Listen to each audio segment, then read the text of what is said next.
होमुंकुलस part 4 में आप सबका स्वागत है। आज की ये वीडियो बहुत ही इंटरेस्टिंग होने वाली है क्योंकि हमें फाइनली ईतो के होमुंकुली के बारे में सब कुछ रिवील होने वाला है। और इतना ही नहीं, एक टाइम ऐसा आएगा जब नाकोसी को होमुंकुली दिखना ही बंद हो जाएंगे, उसकी एबिलिटी काम करना बंद कर देगी। तो इस वीडियो में आपको बहुत मजा आने वाला है। सो बिना टाइम वेस्ट किए let's start the video.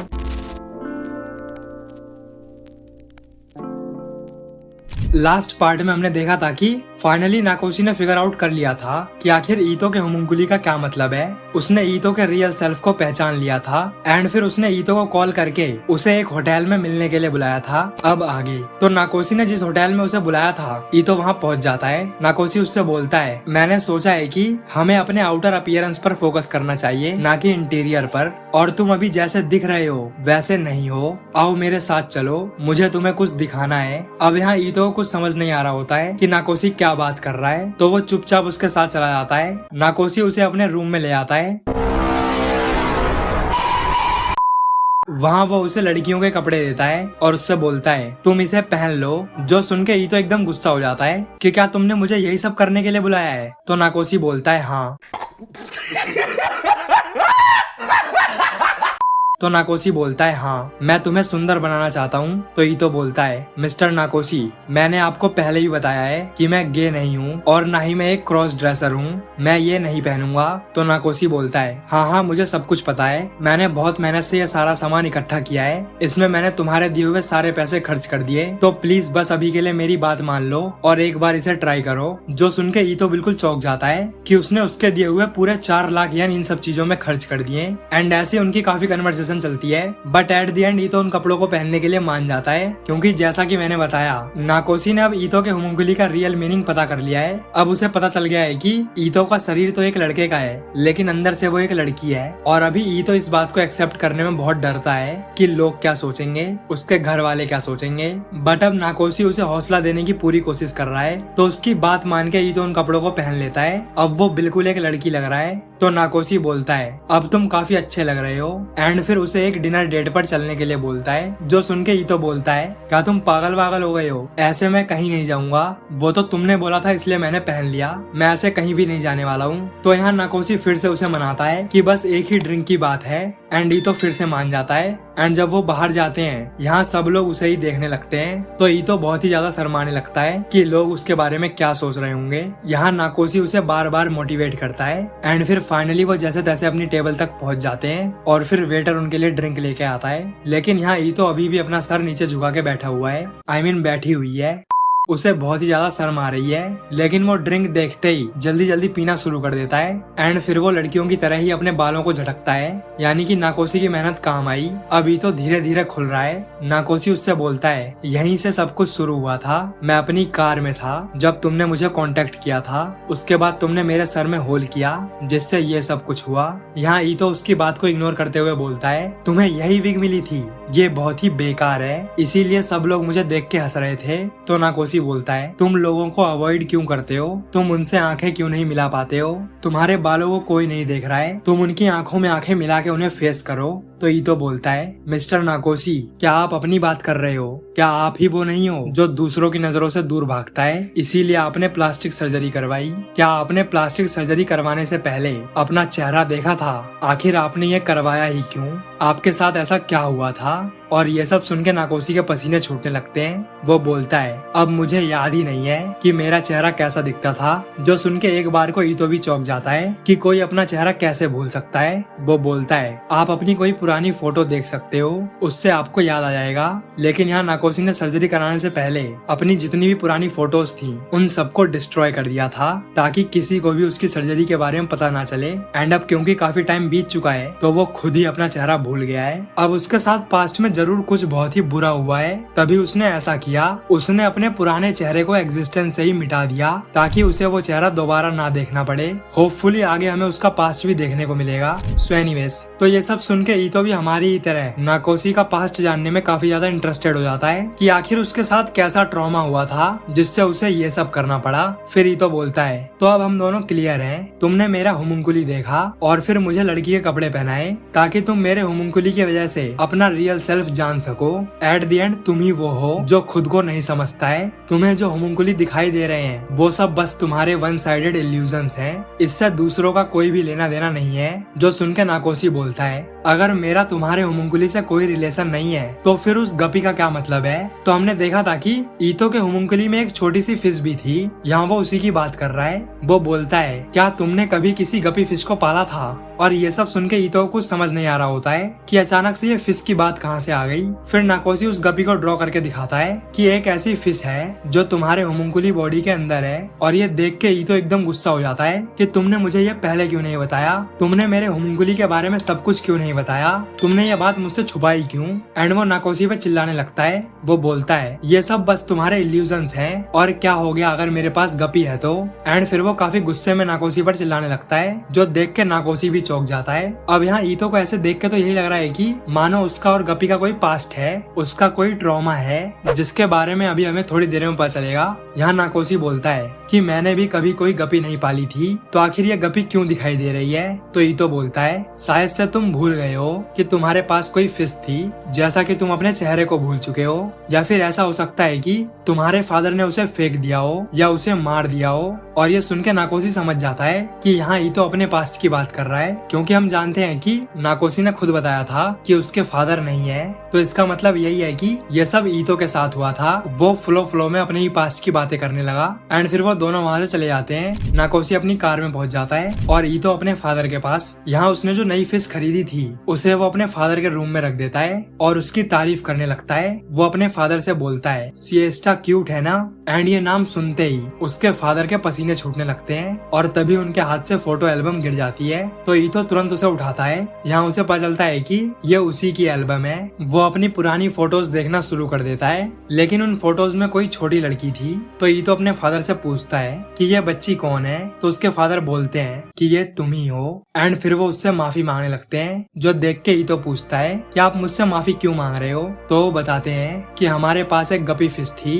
And यही हमें ईतो और उस गपी का पास्ट पता चलता है। तो हुआ कुछ ऐसा था कि जब ईतो छोटा था तब उसके पास एक गपी फिश थी जिसका नाम था सिएस्टा। वो उस फिश के साथ दिन भर खेलता था एंड उसके फादर भी काफी खुश रहते थे। लेकिन एक दिन अचानक से ईतो लड़कियों के कपड़े पहन के अपने फादर के सामने पहुंच जाता है, जो देख के शुरू में तो उसके फादर कोई अटेंशन नहीं देते हैं, लेकिन देखते ही देखते ईतो ऐसा डेली करने लगता है। वो सिएस्टा को देख के मोटिवेट होता है कि उसे भी अच्छा दिखना है, लड़कियों की तरह सजना है। एंड वो डेली लड़कियों की तरह रेडी होने लगता है। और ये चीज उसके फादर को पसंद नहीं आती है कि वो लड़का होके लड़कियों की तरह क्यों बिहेव कर रहा है। तो वो इस फसाद को जड़ से ही खत्म करने का डिसाइड करते हैं और इसकी जड़ थी सिएस्टा। जी हाँ, वो गपी फिश जिसे देख के ईतो को मोटिवेशन मिलता था कि वो अपने इनर सेल्फ को एक्सप्रेस करे। यहाँ उसके फादर उसकी फिश को ही मार डालते हैं और उसका इल्जाम उसकी बिल्ली पर लगा देते हैं। एंड फिर उसके बाद से ईतो को हमेशा एक लड़के की तरह ही रखा। और क्योंकि ये सब काफी पुरानी बात है, तब ईतो बहुत छोटा था, तो इसीलिए वो ये सब भूल गया था। तो यही सब उसके फादर उसे बताते हैं, जो सुन के ईतो रोने लगता है। और वहीं दूसरी तरफ हम नाकोशी को देखते हैं। वो अपना ट्रॉमा याद करने की कोशिश कर रहा है कि उसका चेहरा कैसा दिखता था, सर्जरी करवाने से पहले उसके साथ ऐसा क्या हुआ था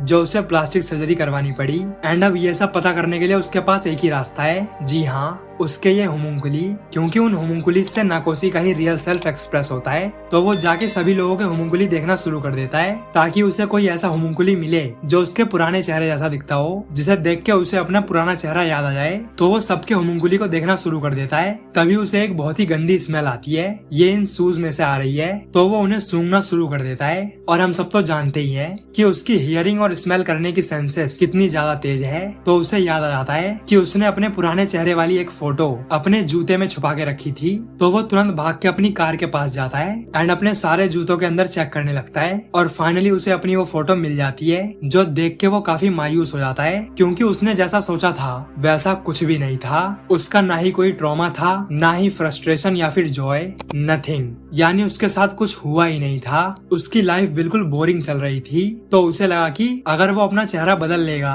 तो शायद उसके साथ कुछ हो, उसकी लाइफ में कोई एक्साइटमेंट आए। यहाँ हम कह सकते हैं कि वो काफी ओवरथिंक करता था। वो खुद किसी से बात करने का ट्राई नहीं करता था, बट वो दूसरों से एक्सपेक्ट करता था कि वो लोग खुद आके उससे बात करेंगे। और जब ऐसा कुछ नहीं हुआ तो उसने सारा ब्लेम अपने चेहरे पर डाल दिया कि उसका चेहरा इतना गंदा है कि लोग उसकी तरफ देखते ही नहीं है, उससे बात ही नहीं करते हैं। और इसीलिए आगे चलकर उसने प्लास्टिक सर्जरी करवाई ताकि लोग उसे देखें, उससे बात करें, उसकी लाइफ में कुछ एक्साइटिंग हो। तो फेस चेंज कराने के बाद शुरू में तो उसके अंदर थोड़ा कॉन्फिडेंस आ गया था एंड उसके कुछ दोस्त भी बने, लेकिन अब फिर से वो वापस से अपने उसी फेज में वापस जा रहा है। बट उस टाइम पे भी एक लड़की थी जिसने उसकी तरफ देखा था, तो वो यही सब सोच रहा होता है। लेकिन तभी वहाँ ईतो आ जाता है। वो उसे 2 लाख येन देता है, क्योंकि हमने देखा था कि नाकोसी ने अपने पूरे 4 लाख येन वो कपड़े और बाकी सारा सामान लेने में खर्च कर दिए थे। तो ईतो उसे थोड़ा कंपनसेट करना चाहता है। इसके बाद वो दोनों टहलने लगते हैं। यहाँ ईतो उसे सब कुछ बता देता है कि उसके पास बचपन में एक गपी फिश थी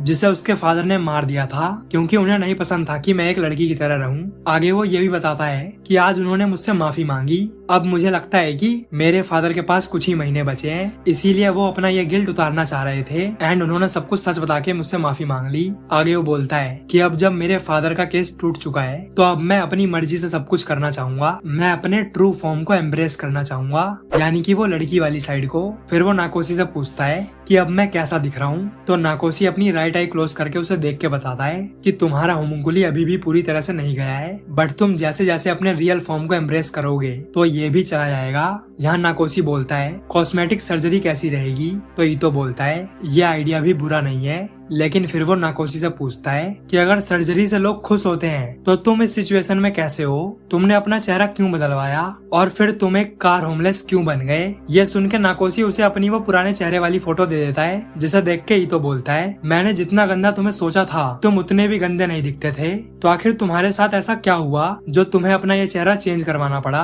तो वो बोलता है मेरे साथ कुछ भी नहीं हुआ था, मैं एक बोरिंग इंसान था जिसमें कोई भी इंटरेस्टेड नहीं था, कोई भी मुझे देखना नहीं चाहता था, मैं एक इनविजिबल आदमी था, मैंने खुद किसी से बात करने का ट्राई नहीं किया, मैं बस सर झुका के चल रहा था और मैंने सारा ब्लेम अपने चेहरे पर डाल दिया, जिससे आगे चलकर मैंने सर्जरी करवाई कि शायद अब लोग मुझे देखेंगे, मुझसे बात करेंगे।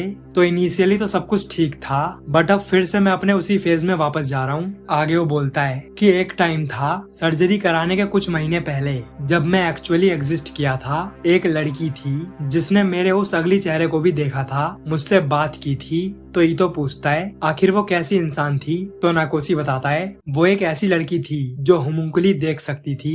एंड ये सुन के आपकी और मेरी तरह ही ईतो भी कंफ्यूज हो जाता है। तो यहाँ मैं क्लियर कर दूं कि नाकोसी जिस लड़की की बात कर रहा है वो लड़की एक्चुअली में होमुंकुली नहीं देख सकती थी। नाकोसी बस थोड़े ड्रामेटिक वे में बता रहा है, क्योंकि वो लड़की दिल की काफी अच्छी थी, उसे किसी की शकल से कोई भी फर्क नहीं पड़ता था, वो लोगों के दिल को पहचान सकती थी। तो इसीलिए नाकोसी बोल रहा है कि वो होमुंकुली देख सकती थी। तो ईतो उससे पूछता है कि आखिर उसने तुम्हारे अंदर कैसा होमुंकुली देखा था, और यहाँ नाकोसी जवाब देने से मना कर देता है कि मैं नहीं बताऊंगा, क्योंकि ऐसा कुछ था ही नहीं। अपना नाकोसी बस प्यार में था। एंड इसके बाद वो दोनों अपने अपने घर चले जाते हैं। नाकोसी अपनी कार में सो जाता है और अब सुबह हो जाती है। तो नाकोसी अपनी कार से बाहर निकलता है। यहाँ वो जैसे ही अपनी राइट आई क्लोज करके अपना हाथ देखता है तो उसका रोबोटिक आर्म गायब हो चुका था, यानी कि अब उसकी होमुंकुलीज देखने वाली एबिलिटी जा चुकी है। तो वो तुरंत कंफर्म करने के लिए अपने आसपास के सभी लोगों को देखने लगता है, बट अब वो सभी लोग नॉर्मल दिख रहे हैं और ये देख के उसे कुछ भी समझ नहीं आ रहा होता है। वो अलग अलग जगह जाके सभी लोगों को देखने लगता है, बट अब इसका कोई फायदा नहीं, क्योंकि अब उसकी एबिलिटी जा चुकी है। तो ये देख के उसके पसीने छूटने लगते हैं। वो बोलता है कि अगर ये होमुंकुली चले गए हैं तो अब मैं इस झूठी दुनिया में फंसा रह जाऊंगा,